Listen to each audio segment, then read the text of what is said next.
মিজোরাম এবং গোয়ার পর দেশের তৃতীয় পূর্ণ স্বাক্ষর রাজ্য হিসেবে স্বীকৃতি পেল ত্রিপুরা। সোমবার রবীন্দ্র শতবার্ষিকী ভবনে আয়োজিত অনুষ্ঠানে রাজ্যকে পূর্ণ সাক্ষরতার আনুষ্ঠানিক ঘোষণা দেন মুখ্যমন্ত্রী ডক্টর মানিক সাহা। সর্বশেষ 2011 সালের জনগণনায় রাজ্যে সাক্ষরতার হার ছিল 87.22%। বর্তমানে রাজ্যে সাক্ষরতার হার 95.69%, যা প্রকাশ পেয়েছে উল্লাস কর্মসূচির মধ্য দিয়ে, জানিয়েছেন মুখ্যমন্ত্রী।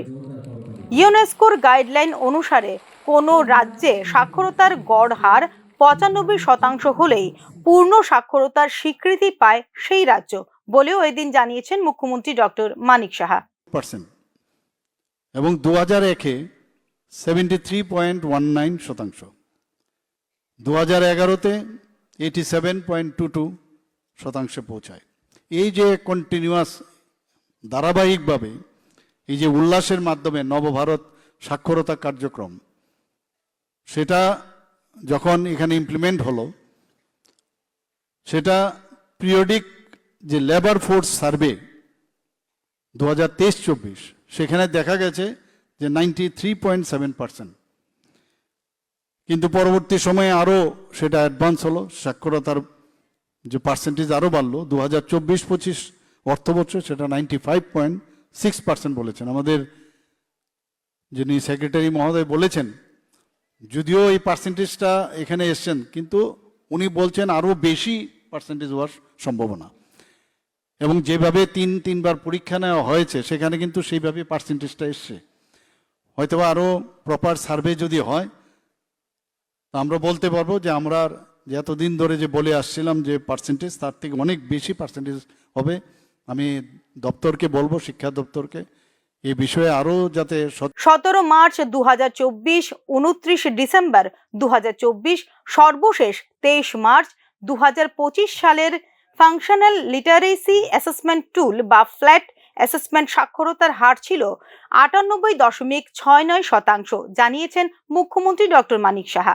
2024-এ যে foundational literacy and numeracy assessment test অর্থাৎ FLNAT, সেটা করাতে 4,597 জন পরীক্ষার্থী ছিল। এর মধ্যে 3,581 জন উত্তীর্ণ হয়েছে। আবার 29শে ডিসেম্বর 2024-এ করা হয়েছে, সেখানে পরীক্ষার্থী ছিল 14,179 জন। সেই 14,000-এর মধ্যে প্রায় 13,909 জন পাশ করেছে। 23শে মার্চ 2025-এ আবার করা হয়েছে। পূর্ববর্তী সাক্ষরতা কর্মসূচিগুলি মূলত সীমাবদ্ধ ছিল নাম স্বাক্ষর করতে শেখানোর মধ্যেই।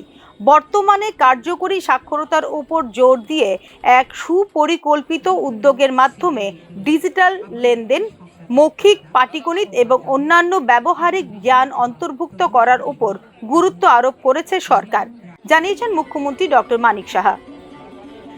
বিদ্যালয় শিক্ষা বিভাগ, রাজ্য সাক্ষরতা মিশন কর্তৃপক্ষ, NSCERT এর উদ্যোগে অবসরপ্রাপ্ত শিক্ষক, স্কুল এবং কলেজের শিক্ষার্থী এবং বিভিন্ন ক্ষেত্রের প্রশিক্ষিত কর্মীরা সকলেই একসাথে কাজ করেছেন সাক্ষরতা মিশন অভিযানে, যা চলবে 2026 সাল পর্যন্ত বলে এদিন জানিয়েছেন মুখ্যমন্ত্রী ডক্টর মানিক সাহা।